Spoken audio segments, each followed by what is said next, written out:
For decades, there's been this golden rule in cardiology, a specific number on our blood work that we were told should absolutely always be as high as possible. But what if I told you the science on our so-called good cholesterol has shifted dramatically? Let's jump right into this explainer and unpack the HDL paradox. So is higher HDL always healthier? I mean, for years, we were literally told that a higher HDL number meant a healthier heart. End of story, right? It was basically viewed as the ultimate free pass. But newer research is completely flipping that idea on its head, revealing that very high HDL might not actually protect against heart disease the way we once thought. Section 1. The good cholesterol myth. How we used to view HDL. Okay, let's start with the basics. Most of us know HDL stands for high-density lipoprotein, and for a long time, doctors described its job as your bloodstream's built-in cholesterol cleanup system. It was seen as this highly specialized particle tasked with keeping your arteries perfectly tidy.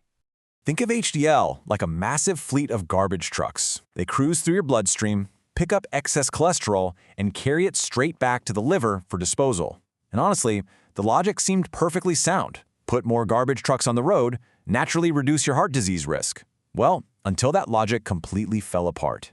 Section 2. The big HDL discovery. When the garbage trucks stop working.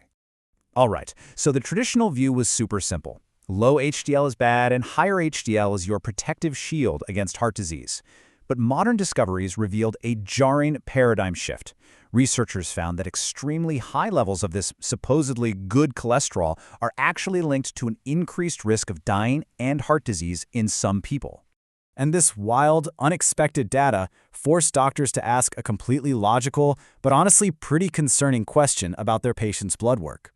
If HDL is good, why are some people with high HDL still having heart attacks? Basically, if the garbage trucks are everywhere, why are the streets still overflowing with trash? Section 3. HDL quantity versus quality. Why the numbers deceive us.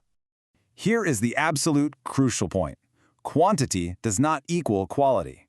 You can have a sky-high HDL number, but the particles themselves might not function normally at all. I mean, having a ton of garbage trucks doesn't help anyone if they're broken down, missing tires, and not actually picking up the trash.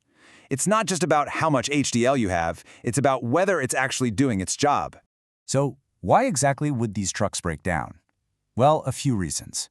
First up, dysfunctional HDL. Things like chronic inflammation, diabetes, obesity, or smoking can literally make your HDL particles less effective. Second, genetics. You might just inherit variants that raise your HDL levels without actually reducing your cardiovascular risk one bit. And third, overriding risk factors. Your HDL might fail simply because high LDL, high ApoB, or high triglycerides completely overwhelm its benefits. Section 4. The complete cardiovascular profile. Looking beyond the magic shield. Listen, high HDL is not a magic shield. If you've ever looked at your lab results and thought, hey, my HDL is great, I can totally skip the gym and eat whatever I want, modern medicine is telling you that is absolutely not how heart disease prevention works. An elevated HDL number is definitely not a free pass to ignore your diet or other health markers. Instead of just trying to artificially bump up that good cholesterol, doctors are now looking at the entire picture.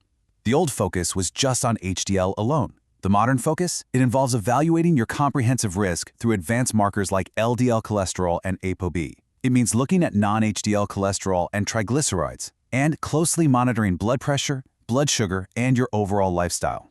It is a complete systems check. The ultimate takeaway from this explainer is that true heart disease prevention requires a totally holistic approach.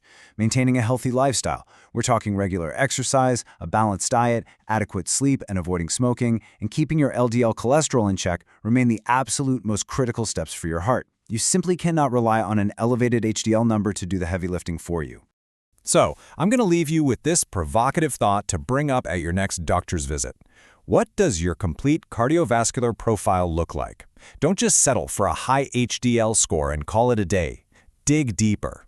Ask about your LDL, your ApoB, and your inflammatory markers. Look at the whole picture, because when it comes to your heart, quality and context matter so much more than a single quantity. Keep learning and stay curious.